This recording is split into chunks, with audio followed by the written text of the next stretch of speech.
बिस्मिल्लाहिर्रहमानिर्रहीम। इस्माईल अलैहिस्सलाम का ख़ानदान। इस्माईल अलैहिस्सलाम आप जानते हैं कौन है? हज़रत इब्राहीम अलैहिस्सलाम के बेटे हैं। इस्माईल इसहाक़ इसके अलावा भी हैं, लेकिन इस्माईल अलैहिस्सलाम की औलादों में से हज़रत मोहम्मद सल्लल्लाहु अलैहि वसल्लम है, जिनकी उम्मत में हम लोग हैं ना, उम्मत में।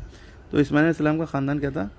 खुदा ने अपने इस घर को यानी कि काबा को बुज़ुर्गी व बड़ाई दी, बहुत बुज़ुर्गी यानी बड़ाई यानी कि तारीफ़ वाला घर। और हज़रत इब्राहीम अलैहिस्सलाम को हुक्म दिया, यानी कि प्रॉफिट इब्राहीम अलैहिस्सलाम को, अब्राहम जिन्हें इंग्लिश में कहते हैं, हुक्म दिया कि उसके घर की देख रेख के लिए अपने लड़के इस्माईल अलैहिस्सलाम को इस जगह पर आबाद करो, यानी कि यहाँ पे इस्माईल अलैहिस्सलाम रहने लगे ताकि उसकी देखभाल करें उस घर की। तो हज़रत इब्राहीम अलैहिस्सलाम ने ऐसे ही किया। हज़रत इस्माईल अलैहिस्सलाम की औलाद भी यहीं रहने लगी और इस वजह से जगह का नाम मक्का रखा गया। ठीक है। हज़रत इस्माईल अलैहिस्सलाम का ख़ानदान उस शहर में जिसका नाम मक्का पड़ा था आबाद रहा और अल्लाह का पैगाम यानी कि संदेश यानी मैसेज बंदों को सुनाता और काबा में अल्लाह ही की इबादत करता रहा।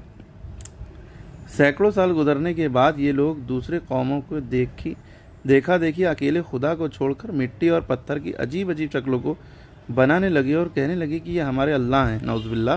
यानी कि बुत यानी कि मूर्ति, ठीक है, पत्थर की बना ली, उसको पूजने लगे, कहने लगे ये हमारे खुदा है जिसने हमें बनाया, नौज़ुबिल्लाह। और मिट्टी और पत्थर की जिन अजीब अजीब शक्लों को वो खुदा समझकर पूजते थे, यानी इबादत करते थे, पूजा करते थे, वो बुत कहते थे। उनको क्या कहते हैं? बुत कहते हैं। बुतों को पूजना और उन्हें अल्लाह समझना अल्लाह के यहाँ सबसे बुरा काम है। यानी कि अल्लाह ने हम सबको बनाया है ना, और हम अल्लाह को छोड़कर बुतों को पूज रहे हैं और मार्केट से ख़रीद रहे हैं या इस तरह की चीज़ें। वो तो ख़रीदने अब लगे हैं, पहले तो सिस्टम दूसरा था। तो जो लोग अल्लाह को छोड़कर दूसरों को पूजते हैं उन्हें काफिर कहते हैं। तो काफिर किसे कहते हैं, समझ में आ गया?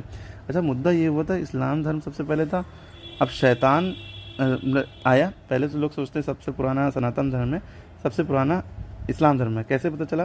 क्योंकि सबसे पहले आदमी थे हज़रत आदम अलैहिस्सलाम, वही मुसलमान थे, वहाँ से इस्लाम शुरू हो गया। बस फाउंडर जो है हज़रत मोहम्मद सल्लल्लाहु अलैहि वसल्लम है, आखिरी नबी हैं। हज़रत आदम अलैहिस्सलाम जो पहले आदमी पैदा हुए थे और जो सबसे आखिरी, मतलब वो पहले आदमी थे, वो पहले मैसेंजर भी थे, यानी कि प्रॉफिट भी थे।